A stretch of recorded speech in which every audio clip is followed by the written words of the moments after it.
दोस्तों अक्सर आपने लोगों को सुना होगा कि धूप में बैठते हैं, इससे हमारे शरीर को ना विटामिन डी मिलेगा।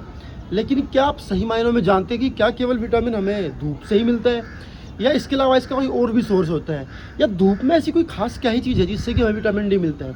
असल में दोस्तों यूवी बी जो किरणें हैं धूप में से, जो सनशाइन एक्सपोजर है, उसको असल में हमारी स्किन जो है वो विटामिन डी के अंदर कन्वर्ट करती है, स्पेशली विटामिन डी3 के अंदर।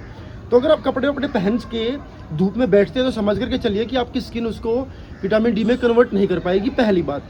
दूसरी बात, अगर आप धूप में आपको धूप नहीं मिलती है तो फिर आप क्या ही करें कि हमें विटामिन डी मिलता रहे। तो उसके लिए ज़रूरी क्या है, अखरोट आप खा सकते हैं, उड़द की दाल आप खा सकते हैं, अंजीर आप खा सकते हैं, इन सब से भी आपको विटामिन डी मिलता है। अब बात कर लेते हैं इस बात की कि विटामिन डी इतना ज़रूरी क्यों है। तो विटामिन डी दरअसल हमारे शरीर में जो भी हम ऐसी कोई चीज़ खाते हैं जिससे हमें कैल्शियम मिलता है, माने जो हमारी हड्डियों के लिए सही है, हड्डियों के लिए ज़रूरी है वो कैल्शियम, उस कैल्शियम के अब्सॉर्प्शन में, उस कैल्शियम के अवशोषण में मदद करता है विटामिन डी।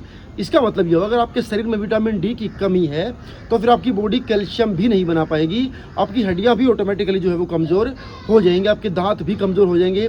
तो विटामिन डी केवल इसलिए ज़रूरी नहीं है कि हमें विटामिन डी चाहिए, वो इसलिए भी ज़रूरी क्योंकि उसके बिना कैल्शियम आपकी बॉडी अब्जॉर्ब कर ही नहीं पाएगी उस खाने से, जो आप ये सोच करके खाते हैं कि चलिए इससे भरपूर मात्रा में कैल्शियम मिल रहा है, इससे मजबूत बनेंगे, हमारी हड्डियाँ मजबूत बनेंगी। अगर आपके अंदर विटामिन डी की डेफिशिएंसी हो गई, कमी हो गई, तो आप ये समझ लीजिए कि जितना भी कैल्शियम खाया हुआ आप, जो भी आपने खाया है, दूध पिया या किसी और सोर्स से आपने खाया है, उसका कोई लाभ आपको मिलने वाला नहीं है। और आज के समय में कि जितने भी विटामिन हम लोग कंज्यूम करते हैं उन सब में सबसे ज़्यादा डेफिशिएंसी जो पाई जाती है दोस्तों, वो पाई जाती है विटामिन डी की ही। और जबकि ये फ्री में अवेलेबल है, हमारी स्किन इसको कन्वर्ट कर सकती है आराम से विटामिन डी के अंदर अगर हम धूप में बैठते हैं तो। लेकिन बड़ी अजीब सी बात है कि मैं कई लोगों को देखता हूँ वो धूप में बैठते हैं लेकिन खूब सारे कंबल वम्बल ओढ़ करके धूप में लेट जाते हैं। उससे होगा क्या, उससे हमारे शरीर को कोई विटामिन डी वाला लाभ नहीं मिलने वाला। तो अब से जब धूप में बैठे थोड़ा स्किन के ऊपर डलने दें, धूप को आने दें।